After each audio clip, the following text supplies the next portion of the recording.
Hello, my name is Grace O'Neill and I'm working with Nayeli Martinez. We're here to inform you about the absolute monarchs of Queen Mary I of England and Queen Marie Antoinette of France. Absolute monarchy is when one or two rulers have complete and total control over their land. Typically, the power is passed down through the family, making it nearly impossible for there to be any drastic changes in the ruling style. When an absolute monarch is in control, the rights of their subjects can easily be infringed upon, since there is no one there to hold them to their responsibilities. Our project will prove that absolute monarchs can violate the subjects' rights and responsibilities. We're going to show how two different monarchs have their similarities and differences when ruling. It's important that ruling is fair so the power isn't abused and the rights of the subjects aren't taken away. Absolute monarchs have had the same responsibilities throughout history, to care for their subjects. We think monarchs often abuse the right of their subjects because they feel as though they can control their subjects and mistreat them without any consequences. If subjects' rights are taken away, they cannot oppose the ruler no matter what. As a queen, Marie Antoinette had the responsibility to care for her subjects who were on the verge of starting a revolution. However, her neglectful attitude led to the resentment from her subjects and ultimately led to the French Revolution.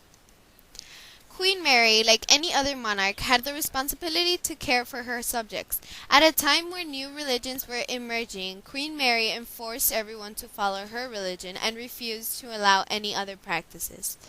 Marie Antoinette's subjects had the right to have their voices heard and for their rulers to attempt to fix the country's problems. However, they were often overlooked for the wealthier portion of France. The French council would meet without anyone representing the lower class, or if the lower class was included, they would still be outnumbered by the people from the upper class. Another problem was food. The people of France had a right to have food and a right to survive. However, when Marie Antoinette was told that her people were so poor that they couldn't even afford to eat bread, she infamously said, "Well, let them eat cake." She did nothing to change the bad conditions that the majority of her people were in.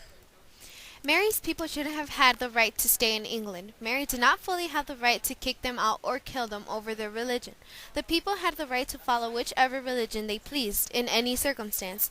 It was the subjects' right to maintain living in their location without any fear of getting kicked out. Mary still continued to murder her subjects because of their religion. As a queen, Marie Antoinette's responsibilities were to care for her subjects and make sure the country's people had their rights maintained, such as a right for food, shelter, and care. She neglected her subjects in favor of enjoying the luxuries of being a queen. Her subjects blamed her for the bad state of the country since she didn't follow through on her responsibilities. As a queen, it was Mary's responsibility to take care of her people and make sure that her territory was taken care of, and that the subjects were safe as possible. By murdering her subjects, she failed her responsibility of keeping them safe. As the people of France felt that Marie Antoinette wasn't upholding her duty as a ruler, the people revolted, starting the French Revolution. Marie Antoinette, after being captured and imprisoned by the revolutionists, was beheaded.